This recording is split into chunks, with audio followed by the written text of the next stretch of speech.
Informasi lainnya pemirsa, sejumlah lembaga survei telah mengumumkan hasil hitung cepat suara pilkada di sejumlah daerah.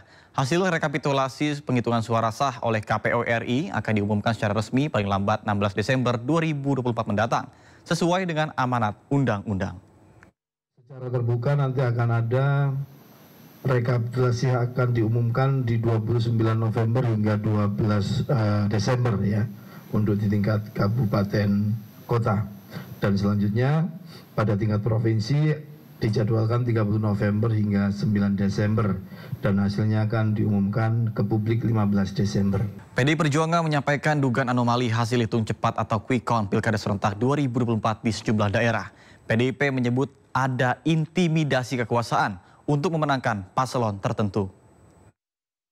Mencermati pelaksanaan Pilkada serentak pada tanggal 27 November kemarin, DPP PDI Perjuangan sangat mengkhawatirkan karena bekerjanya sisi-sisi gelap demokrasi, di mana sisi gelap demokrasi ini digerakkan oleh suatu ambisi kekuasaan yang tidak pernah berhenti, yang merupakan perpaduan dari tiga aspek. Pertama adalah ambisi Jokowi sendiri. Kemudian yang kedua adalah gerakan Parcok, Partai Coklat. Dan yang ketiga PJ Kepala Daerah. Dan ini terjadi kejahatan terhadap demokrasi, terutama di Banten. Kita lihat, ini Pak Baskara nanti akan menyampaikan keterangan bagaimana anomali itu begitu besar. Karena mobilisasi aparatur negara dan juga sumber-sumber daya negara, instrumen negara. Kemudian di Sumatera Utara, nanti Pak Jarod akan memberikan berbagai keterangan tentang apa yang terjadi di Sumatera Utara dengan simbolisasi beras untuk rakyat miskin dengan kode BN, beras nasional, sebagai akronim juga BN dari Bobi Nasution. Pada sidang lanjutan dugaan korupsi tata niaga timah, 1 dari 5 saksi ahli berpandangan kerusakan hutan yang terjadi akibat aktivitas pertambangan merupakan tanggung jawab negara. 22 orang menjadi terdakwa kasus dugaan korupsi tata niaga timah senilai 300 triliun rupiah. Di antaranya Harvey Muiz, suami artis Sandra Dewi.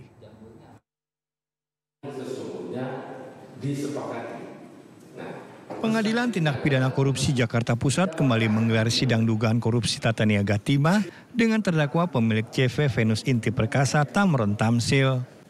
Di hadapan majelis hakim, 5 saksi ahli memberikan pandangannya, salah satunya adalah Sudarsono Sudomo, ahli ekonomi kehutanan dan lingkungan. Sudarsono Sudomo berpendapat kerusakan hutan yang terjadi akibat aktivitas pertambangan merupakan tanggung jawab negara. Mengingat sejak awal negara telah memberikan izin sehingga negara bisa memperhitungkan dampak lingkungan melalui analisa biaya manfaat. Itu tidak boleh masuk untuk menilai dari perbuatan tersebut. Jadi harus konsisten terhadap undang-undang yang dilanggarnya. Itu terjadi. 22 orang menjadi terdakwa kasus dugaan korupsi tata niaga timah senilai 300 triliun rupiah, diantaranya Harvey Muiz, suami dari artis Sandra Dewi. Dari Jakarta, Rani Sanjaya melaporkan. Informasi lainnya pemirsa, lebih dari 8 juta masyarakat Indonesia terjangkit wabah judi online. Menteri Koordinator Bidang Pemberdayaan Masyarakat Muhaimin Iskandar menyatakan judi online tidak hanya menjadi masalah sosial, namun juga berpotensi menjadi kelompok miskin baru di Indonesia. Hari ini saya beserta Ibu Menteri Komunikasi dan Digital membahas khusus soal bencana sosial yang sedang kita hadapi, yaitu judi online. Kita tahu persis para pelaku judi online ini sebagian besar adalah korban dari penipuan judi online. Kalau judi itu ada take and give, keberuntungan segala macam, tapi kalau judi online yang paling grassroots itu kita menangkap kecenderungan ada penipuan, sehingga kita harus sosialisasikan ke masyarakat. Meskipun ini ranahnya online, tapi sekali lagi ini melibatkan masyarakat asli gitu ya. Namanya mungkin judi online, penipuan, tadi disampaikan Pak Menko, penipuan secara online, tapi yang terdampak adalah manusia-manusia Indonesia asli.